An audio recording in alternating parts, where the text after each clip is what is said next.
গত ২ দিন হলো আমাদের বাড়িতে পেঁয়াজ নেই। তো পেঁয়াজ ফুরিয়ে গিয়েছে। এর মধ্যে ২ কেজি মতো মাঠ থেকে উঠিয়ে নিয়ে গিয়েছিল।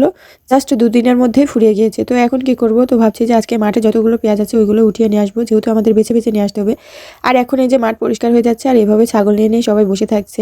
তো এই তো চলে আসছি পেঁয়াজের মাঠে। আর এই যে এর মধ্যে কিছু, কিছু পেঁয়াজগুলো এরকম ফুলকা পেঁয়াজ বের হয়েছে যেগুলো কাঠি পেঁয়াজ বলে। তো ওই পেঁয়াজগুলো না আমরা বেছে, বেছে নিয়ে নিচ্ছিলাম। যেহেতু আমাদের সারা বছর এই পেঁয়াজগুলো সংগ্রহ করতে হবে চাতালে।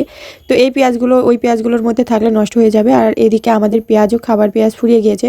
তো তার জন্য বেছে, বেছে এই পেঁয়াজের মধ্যে থেকে উঠিয়ে নিলাম। তো এই তো গমগুলো কত সুন্দর পেকে গিয়েছে। এগুলোও এখন কাটার উপযোগী হয়ে গিয়েছে। কিছুদিনের মধ্যে কেটেও ফেলতে হবে। তো বাড়ির কাছেই চলে আসছে। আর বাড়ির কাছে এই যে কদম পেঁয়াজ লাগিয়েছে। তো এই কদমের পেঁয়াজগুলোও দেখে নিলাম। তো খুব ভালো ছিল আর মাছি বসছিল। কি মাছি বসছিল সেটাও দেখলাম। এই তো ফাইনালি বাড়িতে চলে আসছে।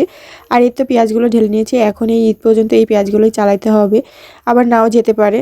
তো এই তো আমাদের পেঁয়াজ মাঠ থেকেই তুলে খেতে হয়।